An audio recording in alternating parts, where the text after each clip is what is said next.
Sir, पहली बात तो यह है कि सरकारें मिडिल क्लास को एक आत्मा रहित कंकाल समझती हैं जिसकी हड्डियों पे चढ़ के $5 ट्रिलियन इकोनॉमी बनाना चाहती हैं। गरीबों के लिए तो अक्सर सब्सिडीज और स्कीम्स लाई जाती हैं जो कि लानी भी चाहिए। अमीरों के लिए production linked incentives, rebate, tax incentives, न जाने क्या क्या लाया जाता है, लेकिन इस देश के मिडिल क्लास को कुछ हासिल नहीं होता। ऐसा लगता है कि सरकारें समझती हैं कि देश के मिडिल क्लास के ना सपने हैं ना अरमान है, लेकिन वो सोने का अंडा देने वाली वो मुर्गी है जिसकी गर्दन जब चाहे मरोड़ के टैक्स वसूल लिया जाए। सबसे पहले तो सर आपका धन्यवाद कि आपने यूनियन बजट 2025-26 पर आम आदमी पार्टी की ओर से मुझे बात रखने का मौका दिया। सर, इस बजट को सरकार ने मिडिल क्लास का बजट कहकर चर्चा करना चाहूंगा, उसके बाद अपने भाषण के अन्य भागों पे जाता जाऊंगा। सर, पहली बात तो यह है कि सरकारें मिडिल क्लास को एक आत्मा रहित कंकाल समझती हैं जिसकी हड्डियों पे चढ़ के $5 ट्रिलियन इकोनॉमी बनाना चाहती हैं। सर, इस देश का मिडिल क्लास कमर तोड़ मेहनत करता है, लेकिन इस मेहनत के बावजूद मिडिल क्लास गरीब हो रहा है, अमीर नहीं हो रहा। गरीबों के लिए तो अक्सर सब्सिडीज और स्कीम्स लाई जाती हैं जो कि लानी भी चाहिए। अमीरों के लिए production linked incentives, rebate, tax incentives, न जाने क्या क्या लाया जाता है, लेकिन इस देश के मिडिल क्लास को कुछ हासिल नहीं होता। ऐसा लगता है कि सरकारें समझती हैं कि देश के मिडिल क्लास के ना सपने हैं ना अरमान है, लेकिन वो सोने का अंडा देने वाली वो मुर्गी है जिसकी गर्दन जब चाहे मरोड़ के टैक्स वसूल लिया जाए। इसी के चलते सर मैं कहना चाहता हूं कि इस देश में मांग यानी कि डिमांड इसलिए गिर रही है क्योंकि इस देश का मिडिल क्लास सिकुड़ रहा है। तमाम आंकड़े एफएमसीजी सेक्टर से लेके गाड़ी बेचने वाले कंपनियों के सेल्स के आप उठाकर देखेंगे तो वो आपको यही बताएंगे कि इस देश का मिडिल क्लास खर्च नहीं कर रहा, और खर्च इसलिए नहीं कर रहा क्योंकि उसकी जेब में आमदनी ही नहीं है। मिडिल क्लास खाली सेंसस के लिए नहीं है सर, उसके भी अपने अरमान हैं, उसके अपने सपने हैं। 1989 में यूनाइटेड स्टेट्स ऑफ अमेरिका में एक पिक्चर बनी थी जिसका नाम था Honey I shrunk the kids. मुझे लगता है भारत देश में वर्ष 2025 में पिक्चर बननी चाहिए, honey I shrunk India's middle class. Sir, मैं आपको साफ तौर पे बताना चाहता हूं कि मिडिल क्लास टैक्स उससे वसूला जाता है जैसे उससे किसी अधिकार से हम टैक्स ले रहे हैं और सुविधा उसको एहसान मुताबिक दी जाती है। सर, नेस्ले इंडिया के अभी आंकड़े आए जो इस देश की सबसे बड़ी एफएमसीजी कंपनियों में आता है। उस आंकड़ों में यह पता लगा कि 8 वित्तीय वर्षों में इस वर्ष सबसे कम ग्रोथ उन्होंने दर्ज कराई। और जब नेस्ले इंडिया के चेयरमैन से यह बात पूछी गई कि क्यों आप अपनी लोएस्ट ग्रोथ पर आ गए, तो नेस्ले इंडिया के चेयरमैन ने कहा कि भारत का मिडिल क्लास खरीद नहीं रहा, भारत का मिडिल क्लास सिकुड़ रहा है। मैं महंगी गाड़ी और महंगे मकानों की बात नहीं कर रहा सर, लेकिन सस्ती गाड़ी और सस्ते मकान जो मिडिल क्लास खरीदता है उनकी डिमांड घटती जा रही है, उसकी प्रोडक्शन घटती जा रही है, जिसका सीधा इंपैक्ट हमारी इकोनॉमी पर है। काफी चर्चा हुई सर सरकार द्वारा कि हम मिडिल क्लास के लिए 12 लाख की टैक्स रियायत लेकर आए। मैं सर बतौर चार्टर्ड अकाउंटेंट ये बताना चाहता हूं कि ना ही ये टैक्स एग्जेम्पशन है, ना ही ये टैक्स डिडक्शन है, ये एकमात्र टैक्स रिबेट है। इस रिबेट का स्वागत हम सब करते हैं, हम सबको खुशी हुई, लेकिन मैं आपको इन तीनों में फर्क बताना चाहता हूं और ये दिखाना चाहता हूं कि कैसे चोर दरवाजे से इंडियन मिडिल क्लास से अभी भी इनकम टैक्स वसूला जा रहा है। पहली चीज सर, ये इनकम टैक्स एग्जेम्पशन नहीं है। एग्जेम्पशन होता है जैसे एक सोर्स ऑफ इनकम पर इनकम टैक्स लगे ही ना, जैसे कि इस देश में एग्रीकल्चरल इनकम, खेती बाड़ी से जो कमाई होती है उस पर कोई इनकम टैक्स नहीं लगता। ये वो नहीं है। ये टैक्स डिडक्शन भी नहीं है। टैक्स डिडक्शन होता है कि फर्ज करिए आपने साल में 15 लाख रुपए कमाए, इनकम टैक्स डिडक्शन आपको 12 लाख रुपए की मिली, तो 15 घटा 12, 3 लाख पर आपको इनकम टैक्स देना पड़ेगा। ये टैक्स डिडक्शन भी नहीं है, ये टैक्स रिबेट है। यानी कि 12 लाख तक अगर आपने पैसा कमाया साल में तो आपको इनकम टैक्स नहीं देना, लेकिन जैसे ही 12 लाख से ज्यादा, फर्ज करिए आपने 12 लाख 1,000 रुपए कमाया, तो पूरे 12 लाख 1,000 पे आपके स्लैब अनुसार आपसे इनकम टैक्स वसूला जाएगा। और दूसरी चीज, कैपिटल गेन्स पे, यानी कि अगर आप अपने कोई मकान बेचते हैं, सोना बेचते हैं, इक्विटीज बेचते हैं, शेयर्स बेचते हैं, उस पर जो कैपिटल गेन पे, मुनाफे पे लगता है टैक्स, वो इस 12 लाख की सीमा में नहीं आएगा, उस पे आपको अतिरिक्त टैक्स देना पड़ेगा। सर, लेकिन इस 12 लाख की रियायत से कितने लोगों को भारत देश में फायदा हुआ, यह भी समझने की आवश्यकता है। हम 140 करोड़ की आबादी वाले देश में रहते हैं, जिसमें मात्र 8 करोड़ लोग इनकम टैक्स की रिटर्न भरते हैं, और इन 8 करोड़ लोगों में से मात्र 3 करोड़ लोग इनकम टैक्स भी भरते हैं। यानी कि 8 करोड़ लोग इनकम टैक्स की रिटर्न भरते हैं, 5 करोड़ लोग जीरो इनकम दिखा के अपनी इनकम टैक्स की रिटर्न भरते हैं, जीरो टैक्सेबल इनकम, और उनसे कोई इनकम टैक्स नहीं वसूलती। लेकिन जो बाकी 3 करोड़ बचे, मात्र वो ही इनकम टैक्स भरते हैं। तो किन लोगों का फायदा हो रहा है, यह भी समझने की आवश्यकता है। और इसका मुकाबला आप करिए सर, सीएमआई का डेटा बताता है कि इस देश में कंजम्पशन के आधार पे 43 करोड़ इंडियन, 43 करोड़ भारतीय भारत की मिडिल क्लास में आते हैं। 43 करोड़ में से मात्र 2 से 3 करोड़ लोगों को ही इसका फायदा होने जा रहा है। उसका हम स्वागत करते हैं, लेकिन बाकियों के लिए क्या? वित्त मंत्री जी ने यह फैसला जब सुनाया तो कहा कि इससे भारत की कंजम्पशन बढ़ेगी, खपत बढ़ेगी, और इकोनॉमी का चक्का, इकोनॉमी का पहिया चलने लग जाएगा। मैं आपको बताना चाहता हूं और इस सदन में भविष्यवाणी करता हूं सर, कि इस टैक्स रियायत से इस देश की कंजम्पशन नहीं बढ़ने वाली। अगर आप वास्तव में इस देश की खपत यानी कि कंजम्पशन बढ़ाना चाहते हैं, तो आपको इनकम टैक्स के साथ साथ जीएसटी नाम का टैक्स कम करना पड़ेगा, क्योंकि जीएसटी वो टैक्स है जो इस देश का अमीर से अमीर आदमी और गरीब से गरीब आदमी भी देता है। जब गरीब आदमी अपने घर में चूल्हा जलाने के लिए माचिस खरीदता है तो उस पर भी जीएसटी देता है, और अमीर आदमी जब सफर करने के लिए मर्सिडीज और बीएमडब्ल्यू खरीदता है उस पर भी जीएसटी देता है। जीएसटी वो लोग भी देते हैं जो इनकम टैक्स नहीं भरते, जीएसटी वो लोग भी देते हैं जिनको सरकार, उन 80 करोड़ भारतीयों को जिनको फ्री राशन देती है, जीएसटी उनसे भी वसूला जाता है। तो सही मायने में अगर आप भारत में खपत यानी कि कंजम्पशन को बढ़ाना चाहते हैं, इकोनॉमी रिवाइव करना चाहते हैं, तो आपको जीएसटी कम करना पड़ेगा और जीएसटी स्ट्रीमलाइन करना पड़ेगा। सर, मिडिल क्लास इस देश का सबसे देशभक्त क्लास है, जो सबसे ज्यादा टैक्स देता है। और सर, जब नौकरी से लौटता हुआ साधारण पैंट शर्ट पहने मिडिल क्लास का आदमी मेट्रो की लाइन में खड़ा होता है, तो उसे यह चिंता नहीं होती कि घर जाकर कौन सी पिक्चर देखूंगा या कौन सा पकवान खाऊंगा। उसे यह चिंता होती है कि मैं अगले हफ्ते अपने बच्चों की फीस कैसे भरूंगा, बाबूजी का ऑपरेशन कैसे कराऊंगा, या बड़े साल नौकरी कर ली, अब एक स्कूटी खरीद लेता हूं। लेकिन जब बाजार जाता है तो पता लगता है वो स्कूटी जो 4 लाख की, जो 40,000 की मिलती थी, वो अब 1 लाख रुपए की मिलने लगी, या वो ऑल्टो गाड़ी जो 3-3.5 लाख की मिलती थी अब 10 लाख रुपए की मिलने लगी। ये सच्चाई है सर, और इसलिए है क्योंकि सर सैलरी बढ़ती नहीं, बचत होती नहीं, सिर्फ और सिर्फ महंगाई बढ़ती है।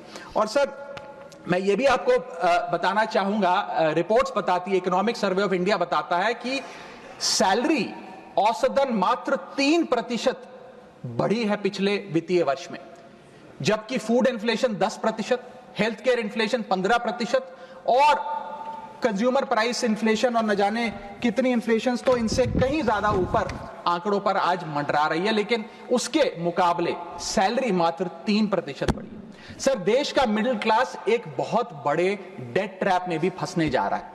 मैं ये भी भविष्यवाणी आज करना चाहूंगा, क्योंकि भारत का household debt to GDP ratio आज 40% पे खड़ा हो गया। सरल भाषा में बताऊं तो भारत के मिडिल क्लास परिवार आज रोजमर्रा के जीवन के लिए, अपने डेली एक्सपेंसेस के लिए लोन लेने पर मजबूर हो गए हैं, चाहे वो पर्सनल लोन हो, चाहे वो क्रेडिट कार्ड के जरिए हो, या चाहे वो अन्य प्रकार से फाइनेंशियल इंस्टीट्यूशन से ब्याज पर पैसा लेना हो।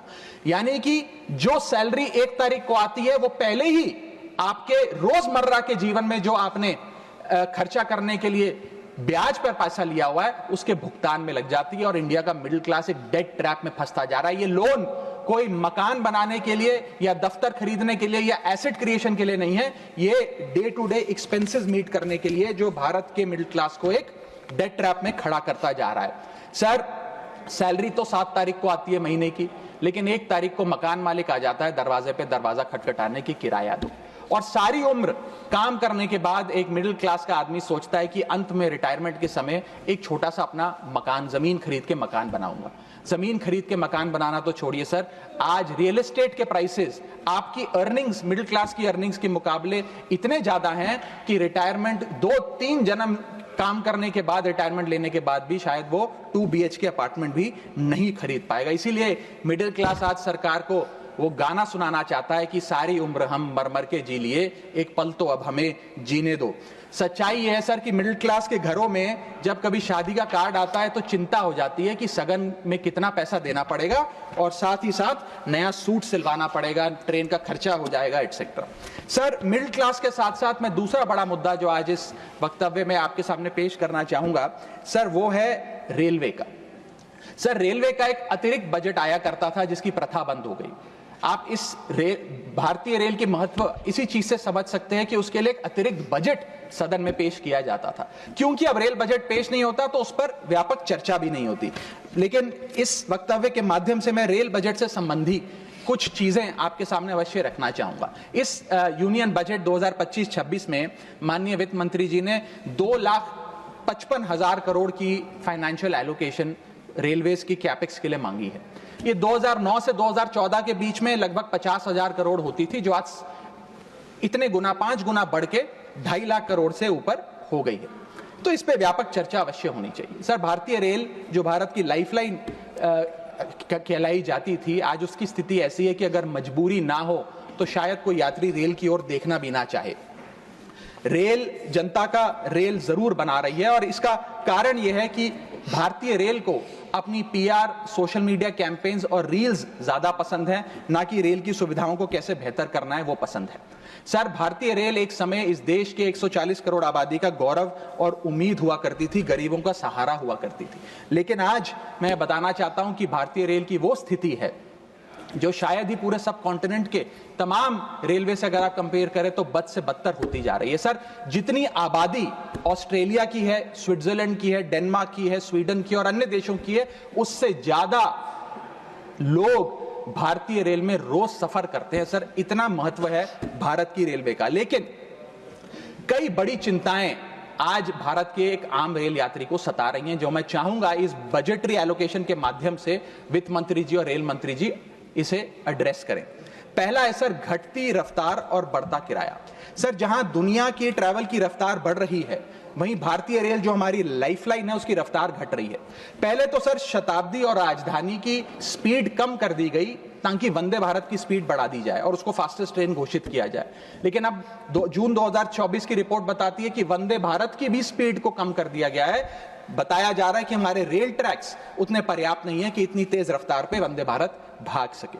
सर, आज हम विश्व गुरु बनने तो अवश्य चले हैं, लेकिन यह बात जाननी भी जरूरी है कि चीन और जापान की सबसे स्लोएस्ट रफ्तार पे चलने वाली ट्रेन भारत की सबसे फास्टेस्ट रफ्तार पे चलने वाली ट्रेन से कहीं ज्यादा तेज दौड़ती है सर। और अगर रेल धीमी होगी तो देश की इकोनॉमी, देश की अर्थव्यवस्था का चक्का धीमा चलेगा। और किराए की तो सर क्या ही बात करें, जिस वंदे भारत का प्रचार रेल मंत्री जी करते थकते नहीं हैं, आज उस वंदे भारत का किराया इतना है कि गरीब आदमी छोड़िए, आम आदमी भी उसे अफोर्ड नहीं कर पा रहा।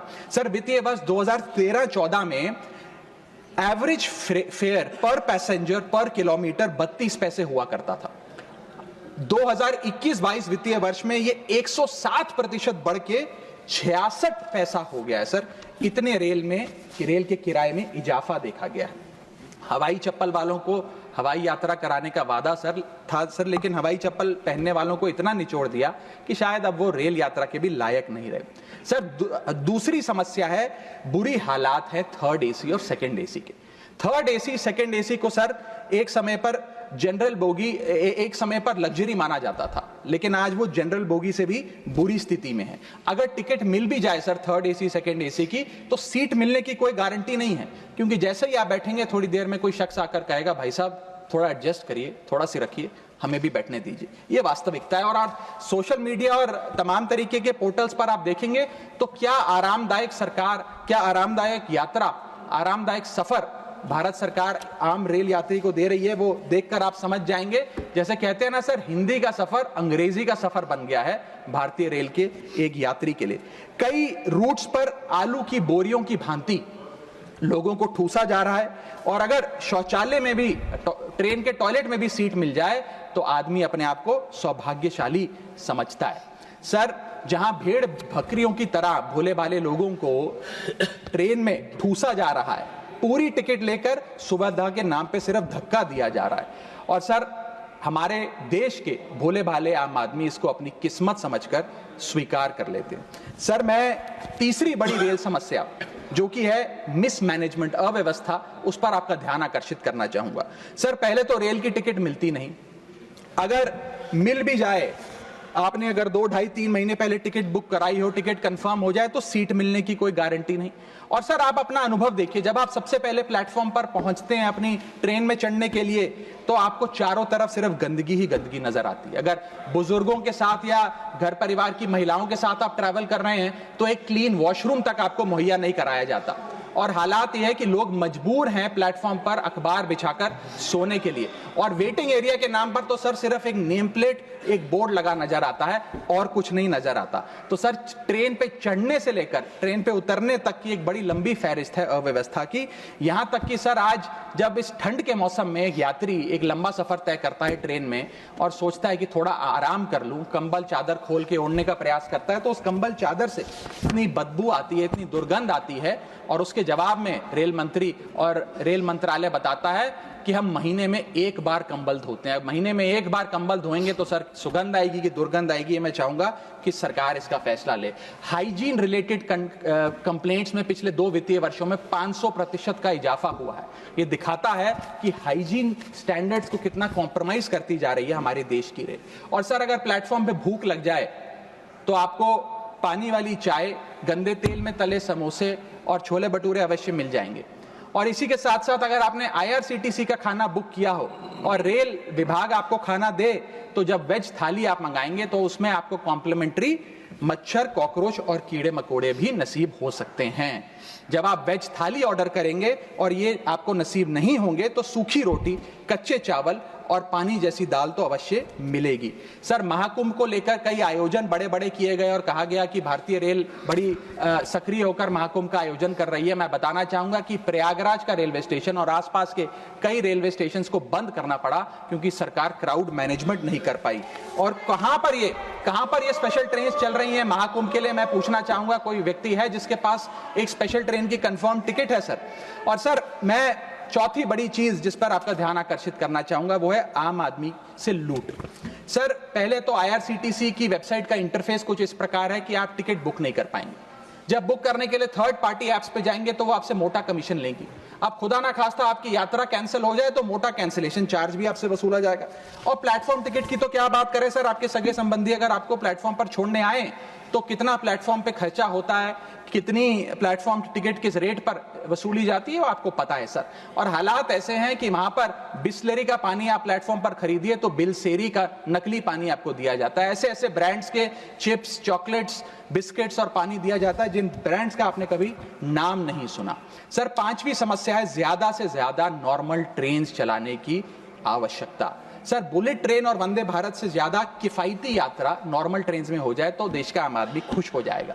आज इस भीषण महंगाई और भयंकर बेरोजगारी का आलम कुछ इस प्रकार है कि लोगों के पास समय ही समय है लेकिन पैसा नहीं है। भले ही आप आधा 1 घंटा रफ्तार धीमी कर दें, लेकिन 2000 रुपए में मिलने वाली टिकट को ट्रेन की 500-600 रुपए कर दें तो आम आदमी का बहुत भला हो जाएगा। सर, इसी के साथ साथ मैं बुजुर्गों की बंद हुई सब्सिडी पर भी आपका ध्यान आकर्षित करना चाहूंगा। 2020 में सरकार ने बुजुर्गों को मिलने वाली रेल टिकट पर जो सब्सिडी थी वो बंद कर दी, जिसके चलते सरकार ने काफी ढोल बजाकर कहा कि वित्तीय वर्ष 22-23 में उन्होंने 2242 करोड़ पैसे 150 मिलियन सीनियर सिटीजन से वसूल किए हैं, यानी कि 2200 करोड़ की रेलवे की इनकम में इजाफा हुआ। अब बताइए सर, क्या हम अपने बड़े बुजुर्गों की हड्डियां निचोड़कर भी पैसा वसूलेंगे? पूरी जिंदगी भर काम करने के बाद एक सीनियर सिटीजन सोचता है कि रिटायरमेंट के बाद तीर्थ करने जाऊंगा, धार्मिक स्थानों पे जाऊंगा, लेकिन आज हम ये सब्सिडी बंद करके उन पर महंगाई का एक बड़ा बर्डन डाल रहे हैं। मैं वित्त मंत्री जी को और रेल मंत्री जी को कहना चाहूंगा कि अगर ये बड़े बुजुर्ग तीर्थ यात्रा पे जाएंगे तो शायद आप ही के लिए दुआएं मांगेंगे। सर, इसी के साथ साथ मैं रेल और जनता की सुरक्षा, ये मेरा आखिरी पॉइंट है सर, इसके टुवर्ड्स भी आपका ध्यान आकर्षित करना चाहूंगा। सर, पहले सुरक्षित यात्रा की गारंटी हुआ करती थी, आज कोई गारंटी नहीं। रेल मंत्री कहते हैं हमने कवच सिस्टम नाम का एक नया सिस्टम लागू किया है जिससे अब रेल दुर्घटनाएं बंद हो जाएंगी। सर, क्या 1 महीना भी ऐसा बीता कवच सिस्टम लागू होने के बाद जब रेल दुर्घटना का कोई समाचार हमारे पास नहीं आया। सर, बीते 5 सालों में 200 से ज्यादा रेल एक्सीडेंट्स हुए हैं, जिसमें 400 से ज्यादा लोगों की मौत और अनगिनत लोग इंजर हुए हैं। सीएजी की वर्ष 2000 जो अभी रिपोर्ट आई वो बताती है कि वित्तीय वर्ष 2018 से 2021 के भीतर जितनी भी ट्रेन एक्सीडेंट्स हुए उसका 75% कारण लैक ऑफ ट्रैक मेंटेनेंस, यानी कि रेल ट्रैक की मेंटेनेंस में जो कमी है उसकी वजह से रेल की दुर्घटनाएं हो रही हैं। हम ये हाउस 2.5 लाख करोड़ रुपए सैंक्शन करने जा रहा है भारतीय रेल को। मुझे उम्मीद है कि कम से कम ट्रैक मेंटेनेंस तो ठीक ठाक तरीके से रेलवे विभाग कराएगा। सर, इसी के साथ साथ जितनी भी ये समस्याएं बताई गई हैं, अगर रेल मंत्री रेल से ज्यादा रेल पर ध्यान दे तो अवश्य इसका इलाज हो जाएगा। मैं 4 पंक्तियां एक आम रेल यात्री के अनुभव को एक्सप्लेन करते हुए आपके सामने पढ़ना चाहूंगा। सर, अजब गजब चल रहा है रेल का खेल, हमेशा गाड़ी लेट तो कहीं ब्रेक फेल, महंगी टिकट के बाद भी सीट मिलने की आस नहीं, सुरक्षित पहुंच जाएं इस बात पर विश्वास नहीं, भिड़ रहे हैं ट्रेनें, मर रहे हैं लोग, रेल मंत्री लगा रहे हैं अमृतकाल का भोग, बुकिंग से लेकर टिकट कैंसिलेशन तक दर्जनों टैक्स का जाल, भेड़ बकरियों की तरह ठूसे जा रहे हैं लोग, कैसे मनाएं अमृतकाल। बेरोजगारों के देश में हो रही है बुलेट ट्रेन की बात, सरकार कैसे समझेगी आम आदमी के मन के जज्बात। रेल मंत्री को रेल नहीं रील पसंद है, टिकट के नाम पर मनमाना बिल पसंद है, खाना मांगने पर मिलता है कॉकरोच, छिपकली और मच्छर, इतना बदहाल हो चुका है हमारी लाइफलाइन का स्ट्रक्चर। आखिर कैसे सुधरेगी व्यवस्था, कैसे बदलेंगे हालात, सरकार समझने को तैयार नहीं आम आदमी के जज्बात। सर, मैं अपने अगले भाग में आपका ध्यान आकर्षित करना चाहूंगा, जो new administration United states of America में आई है उसका क्या इकोनॉमिक आर्थिक इंपैक्ट भारतीय अर्थव्यवस्था पर पड़ने जा रहा है। सर, पहले तो 4 फरवरी 2025 को अमेरिका की सेना का एक माल ढोने वाला बड़ा विमान 104 भारतीयों को डिपोर्ट करने के लिए भारत आया। पता लगा कि उन भारतीयों के हाथ में हथकड़ियां और पैरों में जंजीरें थी, बेड़ियां बांधकर उनको लाया गया। बताया जा रहा है कि 7,25,000 ऐसे लोग हैं जो बिना दस्तावेज के भारतीय प्रवासी वहां रह रहे हैं, जिनको अब एक एक कर अमेरिका भारत वापस भेजने जा रहा है। सर, हम चले तो विश्व गुरु बनने थे, वहां अमेरिका ने अपनी मिलिट्री लगाकर हजारों लोगों को डिपोर्ट करना शुरू कर दिया है। मैंने सर किसी बांग्लादेश, पाकिस्तान या श्रीलंका के नागरिक को डिपोर्ट होने की खबर तो नहीं पड़ी, लेकिन भारतीयों के साथ जो अमानवीयता हुई वो जरूर उसकी खबर पड़ी। सर, मैं ये स्पष्ट करना चाहता हूं कि इलीगल माइग्रेशन को तो शायद इलीगल इमिग्रेशन को इस सदन में बैठा कोई भी व्यक्ति सपोर्ट नहीं करेगा, लेकिन सर जो उस नाउमीदी के शिकार रोजगार की तलाश में युवा गए, उनके साथ जो इनह्यूमन ट्रीटमेंट हुआ उसको लेकर तो हमें आवाज बुलंद करनी चाहिए। सर, 40 घंटे तक उनके हाथों और पैरों में बेड़ियां बांध के रखा गया, वॉशरूम तक नहीं जाने दिया गया। सर, इसको लेकर मुझे लगता है शायद इस देश के हर नागरिक का खून खौलता होगा।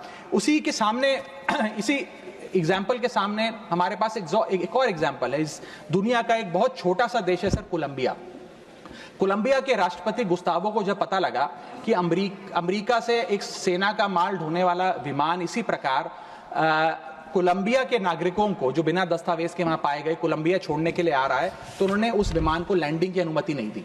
उन्होंने कहा कि मैं अपना विमान भेजूंगा, कोलंबिया सरकार का विमान, और पूरे सम्मानजनक तरीके से मैं अपने नागरिकों को वापस लाऊंगा। सर, वास्तव में कोलंबिया जो डटकर अमेरिका के सामने खड़ा हो गया, वो असल विश्व गुरु बना इस महीने में तो। और मैं मिनिस्टर ऑफ एक्सटर्नल अफेयर्स से भी पूछना चाहूंगा सर कि वो खुद क्यों नहीं गए इन नागरिकों को, हमारे भाइयों बहनों को रिसीव करने। क्यों हमने जहाज नहीं भेजा, अपना भारतीय वायुसेना का जहाज, उनको वापस लाने के लिए। और जब हमारे पास पहले से ही सूची थी कि इन 104 भारतीयों को डिपोर्ट किया जा रहा है, तो हमने इसके खिलाफ प्रोटेस्ट क्यों नहीं किया? क्या अमेरिकी दूतावास से किसी को बुलाया, किसी से चर्चा करी, अपना विरोध दर्ज कराया? और अंत में सर, गुजरात, उत्तर प्रदेश, महाराष्ट्र, पंजाब और हरियाणा, इन तमाम राज्यों के ये लोग थे जो आए, लेकिन प्लेन को न जाने किस कारणवश अमृतसर में उतारा गया। मैं चाहूंगा इस विषय पर भी, इस स्ट्रैटेजिक डिसीजन पर भी माननीय विदेश मंत्री जी ध्यान आकर्षित करें सदन का। सर, क्या आपने कभी सुना है कि स्विट्जरलैंड का कोई नागरिक, डेनमार्क का कोई नागरिक, ब्रिटेन का कोई नागरिक, नीदरलैंड का कोई नागरिक डंकी रूट के माध्यम से अमेरिका गया हो नौकरी की तलाश में? नहीं सुना होगा सर। भारतीय ही क्यों मजबूर है डंकी रूट के माध्यम से अमेरिका पहुंचकर वहां पर मेहनत मजदूरी, छोटी मोटी लेबर का काम करने के लिए? वो इसलिए सर क्योंकि इस देश में तमाम सरकारों ने हमारे देश के युवा को बेरोजगार रखा। वादा तो था सर 2 करोड़ नौकरियां देने का, लेकिन वो 2 करोड़ नौकरियां दे नहीं पाई सरकार।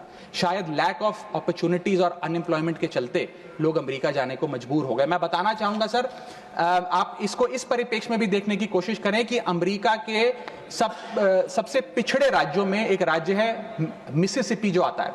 मिसिसिपी राज्य में अमेरिका की सबसे लोएस्ट पर कैपिटा इनकम है। मिसिसिपी की भी लोएस्ट पर कैपिटा इनकम $48,000 प्रति वर्ष है। उसका मुकाबला करिए सर, कंपेयर करिए भारत की पर कैपिटा इनकम से।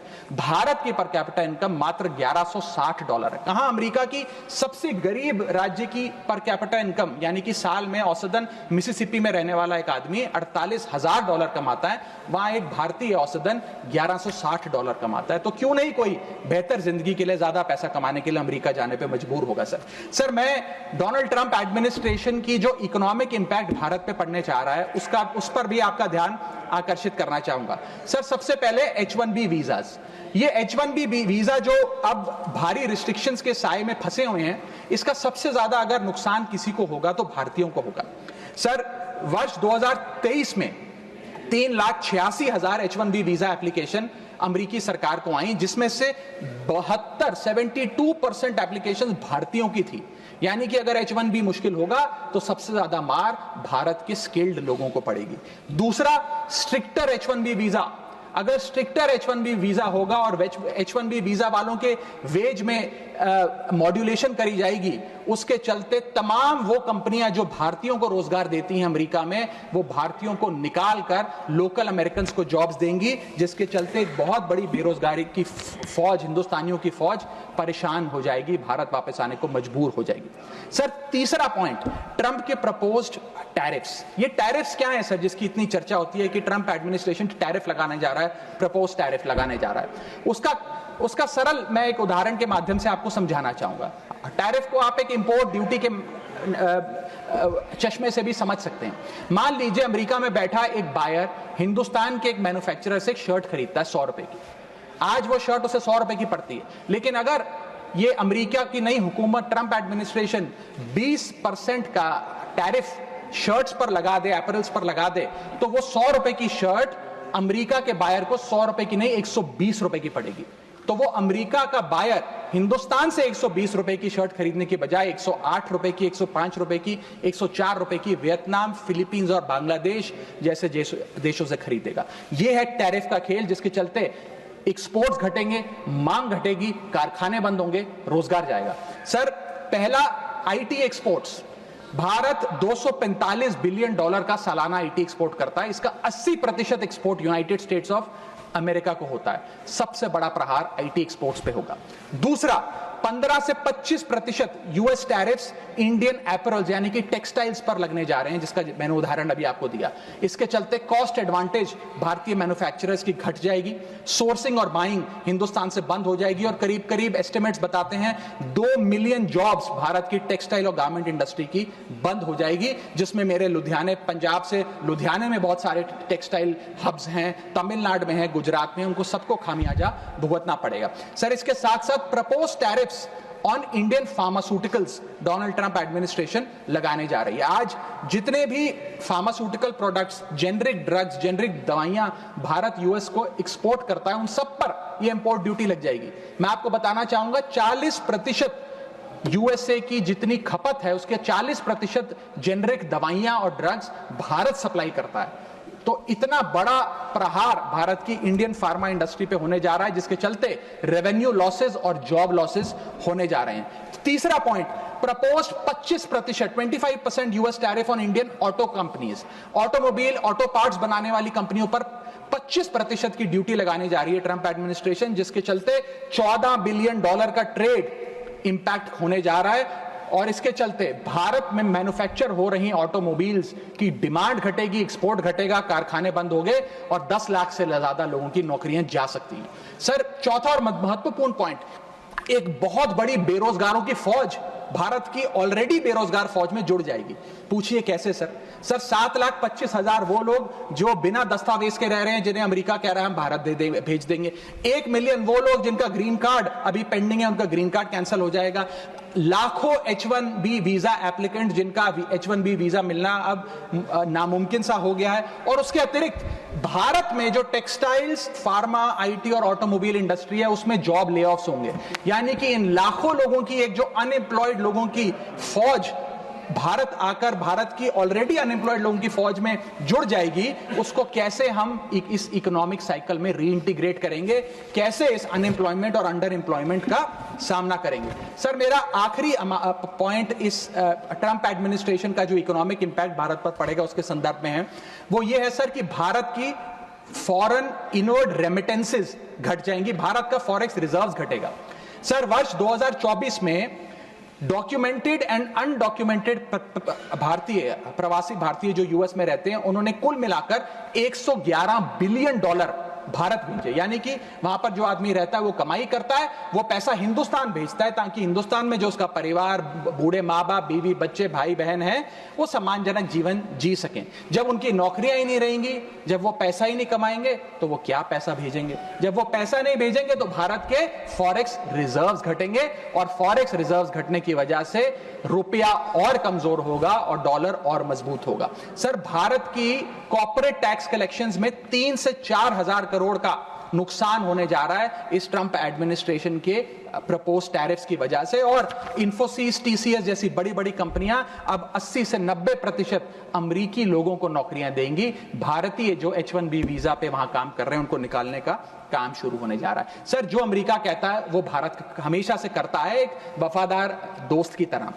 अमेरिका कहता है ईरान से कम तेल खरीदो, हम कम तेल खरीदते हैं। अमेरिका कहता है मुझसे वेपन्स खरीदो, हम डिफेंस हेलीकॉप्टर्स उनसे खरीदते हैं। अमेरिका कहता है फलाना फलाने देश पे मैंने सैंक्शन लगा दिया, इस पे रिस्ट्रिक्शंस लगा दी, इससे आप अपना व्यापार बंद कर दो, हम व्यापार बंद कर देते हैं। अमेरिका कहता है रशिया से डिफेंस एयर सिस्टम ना खरीदो, हम उसे निलंबित कर देते हैं। लेकिन उसकी इन सारी चीजों को मानने और एक वफादार दोस्त होने के नाते हमने ये चीजें मानी भी, उसके बदले भारत को मिलता क्या है सर? और सर सबसे जरूरी बात, भारत में एक बहुत बड़े वर्ग ने और खास तौर पे भारतीय जनता पार्टी के समर्थकों ने सोशल मीडिया पर कैंपेन चलाया ट्रंप को जिताने के लिए कि ट्रंप चुनाव जीत जाए। न जाने कितने ट्वीट, फेसबुक, इंस्टाग्राम, यूट्यूब पे वीडियो बना बना कर डाले कि ट्रंप जीत जाए। यहां तक कि कुछ लोगों ने तो हवन और अनुष्ठान भी किए कि डोनाल्ड ट्रंप अमेरिका के राष्ट्रपति फिर से बन जाए। लेकिन उसके बदले हमें हासिल क्या हुआ? पहला झटका जो ट्रंप एडमिनिस्ट्रेशन ने दिया सर, वो भारत को दिया। सर इन 104 भारतीय जो वापस आए हैं, जिनकी हाथों में जंजीरें और पैरों में बेड़ियां थी, उनके लिए भी सर 4 पंक्तियां लाया हूं, गौर फरमाइएगा। सपना था कि अमेरिका जाकर कुछ कमाएंगे, ये नहीं पता था कि ऐसे बांध कर वापस लाए जाएंगे। हाथों में हथकड़ी, पैरों में बंधी रही बेड़ियां, दर्द से टूटती और चटकती रही एड़ियां, कस के बांधा जंजीरों से जैसे कोई सामान, टपकते आंसू सुनाते हैं क्रूरता की दास्तां। सपने में भी नहीं सोचा था कि ऐसा मंजर, मगर अपनों ने ही खोप दिया पीठ में खंजर। क्या बीती होगी उन पर ये वो ही जानेंगे, उनके जख्मों को विदेश मंत्री नहीं पहचानेंगे। हर चेहरे पर लिखी है क्रूरता की कहानी, हर चेहरे पर लिखी है क्रूरता की कहानी, गुनाह सिर्फ इतना कि वो है हिंदुस्तानी। सर अंत में मैं बस समाप्त कर रहा हूं सर, मैं आपका ध्यान आकर्षित करना चाहूंगा डीवैल्यूएशन ऑफ द इंडियन रुपी पर, कि गिरता हुआ रुपया। सर रुपये आज ऑल टाइम लो पर है। जब मई 2014 में ये सरकार बनी थी तब $1 58 के आसपास मंडराता था। आज $1 87 रुपीज के आसपास मंडरा रहा है, which is an all time low. Sir रुपया कोई कागज की एक टुकड़ा, कोई पीस ऑफ पेपर नहीं है, रुपया कोई करेंसी भी नहीं है, रुपया हमारी देश की प्रतिष्ठा है। करेंसी गिरती है तो देश की प्रतिष्ठा गिरती है। तमाम देश एक दूसरे देश को कितना सम्मान देना है ये इस बात से भी तय करते हैं कि उसकी करेंसी की कितनी वैल्यू है। और अगर हमारी इंटरनेशनल पहचान कमजोर होती है तो हमारी अर्थव्यवस्था भी कमजोर होगी। सर इसके साथ साथ जैसे जैसे रुपया गिरता है हमारे देश में इन्फ्लेशन वैसे वैसे बढ़ती है, इसलिए क्योंकि हम बहुत सारी वस्तुएं इंपोर्ट करते हैं, तो इंपोर्टेड इन्फ्लेशन भी हमारे देश के टोटल इन्फ्लेशन का एक बहुत बड़ा हिस्सा है। मैं आपको उदाहरण के तौर पे बताना चाहूंगा सर कि मान लीजिए एक शर्ट हम अमेरिका से खरीदते थे 74 रुपए की पिछले साल, क्योंकि $1 74 रुपए का था। आज वही शर्ट खरीदने के लिए हमें 86-87 रुपए देने पड़ेंगे, यानी कि भारत के लिए वो कॉस्ट पड़ेगी, भारत के बायर के लिए कॉस्ट पड़ेगी, और इन टर्न वो ज्यादा कॉस्ट आम आदमी को पास ऑन करी जाएगी। सर 5 प्रकार की इन्फ्लेशन बढ़ रही है, क्योंकि डॉलर बढ़ रहा है और रुपया गिरता जा रहा है, रुपये न्यूनतम स्तर पे आके खड़ा हुआ है। पहला है food inflation. Sir Bharat edible oils और पल्सेस बड़ी मात्रा में इंपोर्ट करता है। भारत की खपत का 56% एडिबल ऑयल हम इंपोर्ट करते हैं, और भारत की पल्सेस की कंजम्पशन का 15% क्वांटिटी हम इंपोर्ट करते हैं। जब इतनी बड़ी क्वांटिटी में हम ये चीजें इंपोर्ट करते हैं, तो अगर रुपया गिरेगा, डॉलर कमजोर होगा, तो हमारा फूड इन्फ्लेशन बढ़ेगा। दूसरा इन्फ्लेशन जो बढ़ेगा वो है एनर्जी इन्फ्लेशन। सर हम अपने क्रूड ऑयल यानी कि पेट्रोल, डीजल और जेट फ्यूल्स जिसे मैं कहूं, उनको इंपोर्ट करते हैं। 85% भारत की जितनी खपत है उसका हम क्रूड ऑयल इंपोर्ट करते हैं अन्य देशों से। उसके अतिरिक्त कोल और नेचुरल गैस भी इंपोर्ट करते हैं। जब रुपया गिरेगा तो ये एनर्जी बास्केट की जो वस्तुएं हैं इनका दाम भी बढ़ेगा और ये और महंगी होती जाएंगी, और जब पेट्रोल डीजल के दाम बढ़ेंगे तो हर चीज पर इंपैक्ट आएगा, चाहे वो रोटी, कपड़ा, मकान, सब्जियां, फल और दूध ही क्यों ना हो। और इसी के चलते जब क्रूड ऑयल अंतर्राष्ट्रीय बाजार में घटता भी है, हम उसका लाभ अपने नागरिकों को नहीं दे पाते, क्योंकि भारत सरकार की तो जेब ढीली ही होती रहती है, क्योंकि रुपया गिर रहा है, ज्यादा रुपया हमें देना पड़ता है डॉलर खरीदने के लिए। सर तीसरा इन्फ्लेशन जो डीवैल्यूएशन ऑफ इंडियन रुपी के चलते होगा वो है health care inflation. Bulk drugs, medical equipments और हेल्थ केयर कंज्यूमेबल्स बड़ी तादाद में अन्य देशों से भारत खरीदता है, जिसके सारे कॉन्ट्रैक्ट्स डॉलर में सेटल किए जाते हैं। इसके चलते रुपए गिरने की वजह से हेल्थ केयर के आइटम्स भी महंगे होते जाएंगे। चौथा इन्फ्लेशन है सर एजुकेशन इन्फ्लेशन। लाखों लोग, भारत के लाखों बच्चे विदेश में पढ़ाई करते हैं। माँ बाप कमाते तो रुपए में हैं, लेकिन ट्यूशन फी, अकोमोडेशन फी, लिविंग एक्सपेंसेस, ये तमाम चीजें डॉलर में खर्च करने पे मजबूर होते हैं। इसीलिए सबसे ज्यादा अगर किसी को हिट करेगा ये डीवैल्यूएशन ऑफ द इंडियन रुपी, तो उन लोगों को करेगा जो विदेश में पढ़ रहे हैं। सर आज से 4 साल पहले एक संपन्न परिवार अगर अपने बच्चे को यूनाइटेड स्टेट्स ऑफ अमेरिका में 4 साल का अंडर ग्रेजुएशन कोर्स कराने के लिए भेजता था, तो करीब करीब 1 करोड़ रुपए का खर्चा आता था। आज क्योंकि डॉलर इतना मजबूत और रुपया इतना कमजोर हो गया है, ये अमाउंट बढ़ के 2 से 2.5 करोड़ रुपए हो गया। सर इसी के साथ साथ मैं बताना चाहूंगा कि 5वीं बड़ी इन्फ्लेशन जो इस देश में होने जा रही है गिरते हुए रुपए के चलते, वो है electronics inflation. Sir major electronic components Bharat import करता है। सर समाप्त कर रहा हूं, भारत इंपोर्ट करता है। इन सारे इलेक्ट्रॉनिक आइटम्स की सेटलमेंट यूएसडी में होती है। जब रुपया गिरता है, ये सारे पदार्थ भारत में महंगे मिलेंगे, यानी कि महंगा लैपटॉप, महंगा फोन, महंगा टैबलेट, महंगा आईपैड। और इलेक्ट्रॉनिक मैन्युफैक्चरिंग यूनिट जो इलेक्ट्रॉनिक कंपोनेंट्स इंपोर्ट करते हैं इनपुट के लिए, वो भी महंगा होता जाएगा। सर अंत में मैं बस एसबीआई की एक रिपोर्ट कोट करना चाहूंगा जो बताती है कि अगर रुपया 5% गिरता है तो भारत में इन्फ्लेशन 0.5% बढ़ती है। Direct correlation between decline of the Indian rupee and increase in the inflation. अंत में बस इतना कहूंगा सर, कई बार राजनीतिक बयान आते हैं जब रुपया गिरता है। एक मंत्री हैं, एक मंत्री, बस समाप्त सर 30 सेकंड्स, एक मंत्री रहे वाजपेयी सरकार में भी, इस सरकार में भी रहे, अब तो नहीं है खैर, लोकसभा में एमपी हैं। उन्होंने एक बयान दिया था जब रुपया गिरा था। उन्होंने कहा था the worth of the Indian rupee against the dollar was equivalent to Rahul Gandhi's age when UPA came to power. Today it is equal to Sonia Gandhi's age and very soon it will touch Manmohan Singh's age. Sir आज लोग वो कहाँ हैं? आज क्यों नहीं बयान देते? आज रुपए पे क्यों नहीं चिंता करते? अब कोई ध्यान क्यों नहीं देता? रुपए पर बयान क्यों नहीं देता? रुपया तो हर दिन गिर रहा है, अब कोई रुपए पे गिरते रुपए पे ज्ञान क्यों नहीं देता? ये मैं पूछना चाहूंगा। बहुत बहुत शुक्रिया, थैंक यू।